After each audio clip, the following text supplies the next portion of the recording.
Asyhadu an la ilaha illallah, asyhadu anna Muhammadar Rasulullah. Allahumma shalli ala Muhammad wa ala Muhammad. Amma ba'd. Pertama, kita bersyukur kepada Allah Subhanahu wa taala karena kita sudah menghadiri pengajian putih kita ini setiap pekan. Ya, kalau minggu itu bahasa di sebelah. Jadi ini yang kita bahas adalah tentang kurban. Kurban itu kita bisa melihat didalilkan di surah Al-Maidah ayat 7. Itu tentang cerita anaknya Nabi Adam. Keduanya disuruh berkurban, Habil dengan Qabil.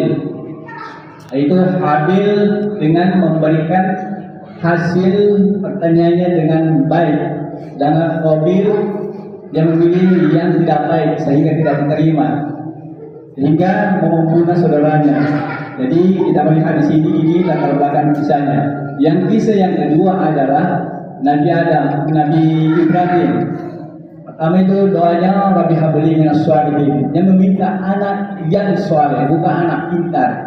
Jadi sekalinya diberikan suatu ujian, setiap malam dia bermimpi, maka dia mengatakan, saya bermimpi untuk menyembelihmu, bagaimana pendapatmu? Dia minta diskusi sama anaknya. Seandainya anak pintar, makanya dia tak mau. Ya, jadi ketika kita melihat inilah kisah dua di dalam itu. Dan ini kata kurban di dalam Al-Quran itu adalah yang tadi korban kurban. Kurban itu kalau bahasa Arab itu qarib, itu dekat, ba'idun jauh, qarib dekat, sahabat dekat. Ya, dari situ.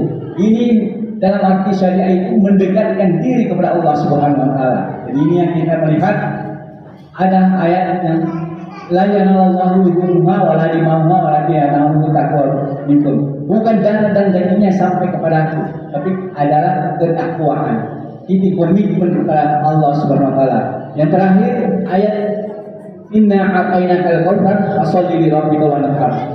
Inna syani'aka huwal abtar.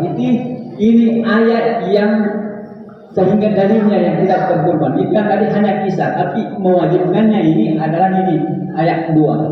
Ya, yang sesungguhnya kami berikan kamu ada nikmat yang banyak.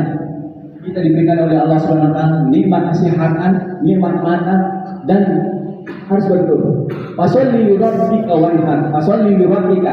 Maka dirikanlah salat karena Allah, bukan karena yang lain. Wanhar itu sembelih. Dan dirikanlah sholat yang memberi. Ini kita bilang kalau kita akhir sholawat zakat dipaketkan, wajib sholat wajib zakat. Tapi ini diwajibkan dengan wanhar, menyembelih, berkurban. Maka ulama begitu ada mewajibkan, ada sunnah muakkad. Dan yang kita melihat di situ bahwa sesuai dengan hadis Rasul yang disebut Ustaz Mahal tadi, bahwa kalau ada yang mampu berkurban lalu tidak berkurban, maka jangan dekati tempat sholat. Maka ini adalah tegas. Oleh karena itu saya akan kepada kita ini ada sebuah pertanyaan dan niat. Ya, karena kemampuan itu adalah kepada Allah Subhanahu wa taala. Jadi ketika ada niat Allah. Karena niat itu adalah gratis. Karena niat kita ditanya oleh Allah Subhanahu wa taala di hari akhirat, kenapa kau tidak berbuat, tidak mampu? Ya, jadi tapi pada berniat ada alasannya. Jadi jangan karena alasan tidak ada uang. Dan kita sekarang ini kalau saya mengatakan bahwa kalau ada kemauan pasti banyak jalan. Kalau tidak ada kemauan pasti banyak alasan. Hampir semua orang ada HP-nya. Kuotanya berapa? Merokok 2 bungkus satu hari. Tekan satu bungkus saja pertama rokok bisa kalau 1 tahun diri setiap tahun buat tes itu untuk kurban jangan diganggu. Jadi ini bisa kalau kita mau, kalau kita tidak mau banyak alasan. Mungkin ini yang saya sampaikan karena masih ada pembicara berikutnya. Sekian, assalamualaikum warahmatullahi wabarakatuh. Waalaikumsalam warahmatullahi wabarakatuh.